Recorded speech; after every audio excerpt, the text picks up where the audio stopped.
अस्सलामु अलैकुम वरहमतुल्लाहि वबरकातुहू। हकीम मोहम्मद याकूब आपकी खिदमत में हाजिर है। आप देख रहे हैं यूट्यूब चैनल सरफराज नेमत हेल्थ केयर।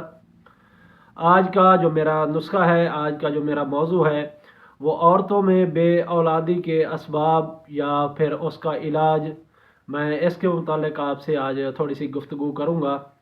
तो अक्सर हम देखते हैं कि कुछ जोड़े ऐसे होते हैं, शादीशुदा जोड़े ऐसे होते हैं जिनको साल या उससे ऊपर का टाइम गुजर जाता है।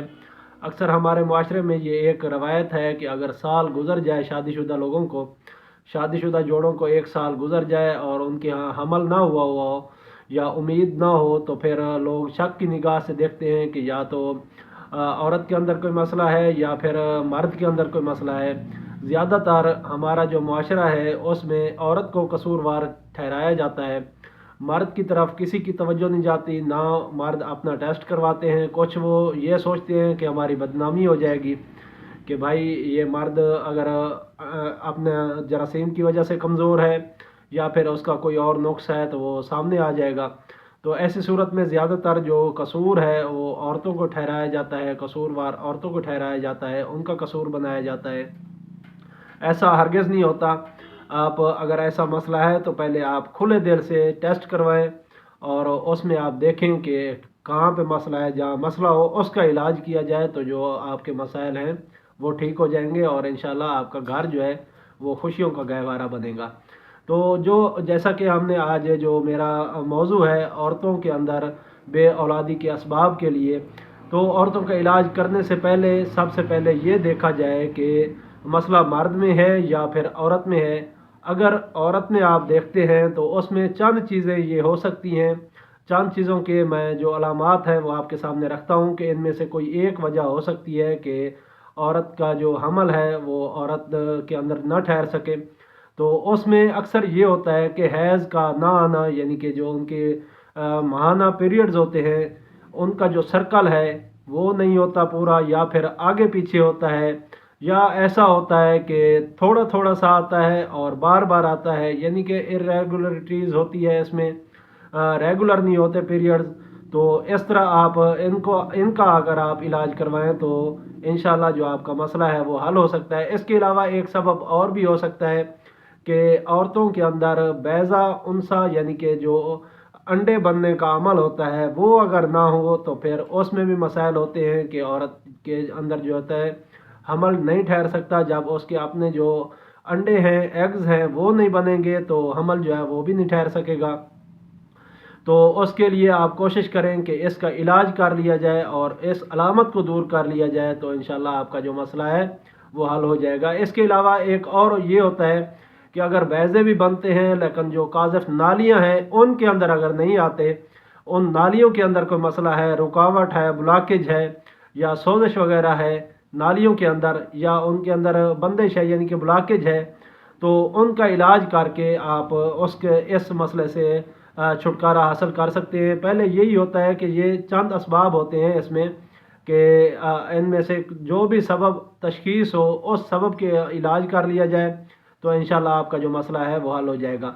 इसके अलावा मुसलसल सैलान और रहम यानी कि लिकोरिया का रहना, अक्सर औरतों को ये हुआ करता है कि उनको लिकोरिया हुआ करता है। लिकोरिया की वजह से जो उनका मसला है यानी कि हमल है वो नहीं ठहर पाता, जो जरासीम होते हैं वो खारिज हो जाते हैं और जो हमल है वो नहीं ठहर पाता, क्योंकि इसमें ये होता है कि जो रहम होता है उसकी जो पकड़ है वो मुकम्मल नहीं होती।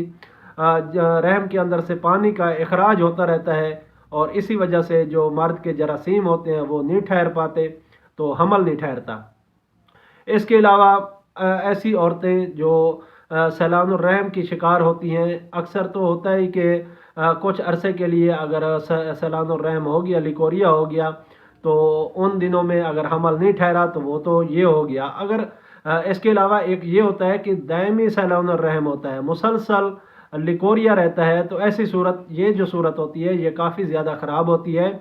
ये ऐसे समझ लें जैसे कि मर्दों को जरियान हुआ करता है, तो ये भी एक औरत का जरियान है। लिकोरिया ये रहम का जरियान समझ लें। रहम के अंदर से पानी का अखराज बार बार और मुसलसल होता रहता है, तो ये इस तरह ये कमज़ोर हो जाता है रहम, और इसी वजह से नुतफ़ा जो है वो करार नहीं पाता, तो हमल नहीं ठहरता।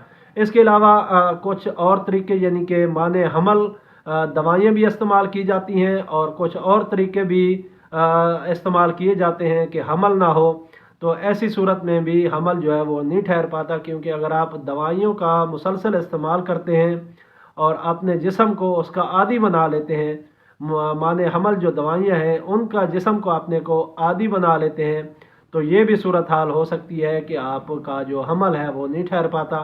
तो इस वजह से भी ये मसला हो सकता है। और इसके अलावा शदीद किस्म का मोटापा भी इसका सबब हो सकता है। ऐसा मोटापा जो अंदरूनी तौर पे वर्मों का सबब बन जाए, तो इससे भी जो मसला होता है वो हो जाता है। या फिर ऐसा होता है कि रहम के अंदर चर्बी ज़्यादा हो जाती है, तो ऐसी सूरत में भी हमल जो है वो नहीं ठहर पाता। जैसे जो काज़फ नालियाँ होती हैं, और उससे अक्सर ये भी होता है कि बाज़ औक़ात हैज़ भी बंद हो जाता है, यानी कि पीरियड्स भी बंद हो जाते हैं, जो बाद में बे औलादी का सबब बनते हैं। तो इन चीज़ों का ख़ास ख्याल रखा जाए। इनमें से कोई भी अगर सबब हो आपको, तो उसका इलाज कर लिया जाए, और इसका इलाज करके आप जो मसला है आपका उससे छुटकारा हासिल कर सकते हैं। आज की वीडियो के अंदर मैं एक से दो चीज़ों को आपको एक से दो असबाब का इलाज मैं आपके सामने रखता हूँ। तो उसके लिए आप कोशिश ये करें कि अगर आपको शदीद मोटापा है तो उसका इलाज कर लें। अगर पहले आप तशख़ीस करवाएं, आसाबी मोटापा है, उज़लाती मोटापा है, या फिर गुद्दी मोटापा है, यानी कि आसाब के अंदर तहरीक है, या उज़लात के अंदर पट्ठों के अंदर तहरीक है, या फिर जिगर व गुदद के अंदर तहरीक है। तो जैसे आप तशख़ीस करवाएं, उसके बाद तशख़ीस के बाद जो भी तहरीक हो, जहाँ पे तस्कीन हो, उसका इलाज करें, तो आपका जो मसला है वो हल हो जाएगा। इसके अलावा ये भी होता है कि अगर आप माने हमल दवाइयाँ इस्तेमाल कर रहे हैं, तो उनसे आप छुटकारा हासिल करें, उनको आप रोक दें। कुछ अरसा आप रोकेंगे तो इंशाल्लाह आपका जो जिस्म है वो नॉर्मल होने लग जाएगा, और आपका जो हमल है वो ठहर पाएगा। इसके अलावा कोई और तरीके इस्तेमाल करते हैं, यानी कि अज़ल का तरीका इस्तेमाल अक्सर लोग करते हैं, बाहर ही इखराज कर देते हैं। तो ये भी अगर होता है तो इससे भी आप कोशिश करें, परहेज़ करें। ये चीज़ें अगर आप करते हैं तो फिर हमल होने के चांस ज़्यादा हो सकते हैं। इसके अलावा सैलान और रहम के अंदर अगर आप मुब्तला हैं, लिकोरिया के अंदर मुब्तला हैं, तो ऐसी सूरत में भी आप कोशिश करें कि जो आपको लिकोरिया है उसका इलाज कर लें, क्योंकि लिकोरिया अगर आपको होगा तो आपका जो नुत्फ़ा है वो रहम के अंदर रुक नहीं पाएगा। जब नुत्फ़ा नहीं रुकेगा तो फिर हमल होना बिल्कुल ही बाद अज़ ख्याल है। तो आप ऐसे करें कि इसका जो सैलान का इलाज है, अगर आसाबी सैलान है, यानी कि आपको पानी की तरह पतला पानी आता है, यानी कि जो लिकोरिया है वो पानी की तरह पतला है, बग़ैर जलन खराश के है, तो उसके लिए आप लौंग और दारचीनी का कहवा इस्तेमाल कर सकती हैं। इससे ये होगा कि आपकी जो तहरीक है, असाब के अंदर सोजिश है, वो टूट जाएगी, और आपके उज़लात के अंदर जो तस्कीन है वो ख़त्म हो जाएगी। तो इंशाल्लाह आपका जो मसला है वो हल होने की तरफ आ जाएगा। इसके अलावा अगर आपको गुद्दी लिकोरिया है, जिगर व गुदद की तहरीक ज़्यादा है जिस्म के अंदर, और आपको लिकोरिया है, यानी कि ऐसा लिकोरिया जो बदबूदार हल्के पीले जर्द रंग का, अगर कपड़ों को दाग लगते हैं तो हल्के पीले होते हैं, येलोइश होते हैं, तो इस तरह अगर आपको लिकोरिया है तो उसके लिए आप सौंफ और मुलट्ठी का कहवा इस्तेमाल करें। इंशाल्लाह उससे भी आपका जो मसला है वो हल हो जाएगा। आपका जो लिकोरिया है, गुद्दी लिकोरिया, गुदद के अंदर सोजिश की वजह से जो लिकोरिया है वो इंशाल्लाह ठीक हो जाएगा। तो ये चंद अरसे के लिए आप 2 से 3 हफ्ते के लिए इस्तेमाल जारी रखें, तो इंशाल्लाह आपका जो मसला है वो बिल्कुल ठीक हो जाएगा। उसके अलावा अगर आपको हैज़ की बंदिश है, हैज़ की ज़्यादती है, या फिर हैज़ के अंदर दर्द है, ये तीनों अलग अलग मैंने आपके सामने अलामतें रखी हैं, अलग अलग अज़ाए रईसा की। जो तालिब इल्म हैं या फिर जो हुक्मा हजरात हैं वो इन चीज़ों को समझ पाएंगे। तो अगर आपको इनमें से कोई भी मसला है तो तशख़ीस करवा के आप इसका इलाज करवा सकती हैं। तो साथ में आपने खुराक का भी ख्याल करना है, लेकिन ये है कि जब तक आप तशख़ीस नहीं करवाएंगे उस वक्त तक आपका जो मसला है वो हल नहीं होना। तो मुझे उम्मीद है आपको ये मेरी मालूमाती जो वीडियो है वो आपको पसंद आई होगी। अगर पसंद आई है तो इसको लाइक और शेयर करें ताकि दूसरे लोग भी इससे मुस्तफ़ीद हों। इंशाअल्लाह फिर मुलाकात होगी किसी और अच्छी सी वीडियो के साथ। तब तक के लिए मुझे इजाज़त दें। अस्सलामु अलैकुम वरहमतुल्लाहि वबरकातुहू।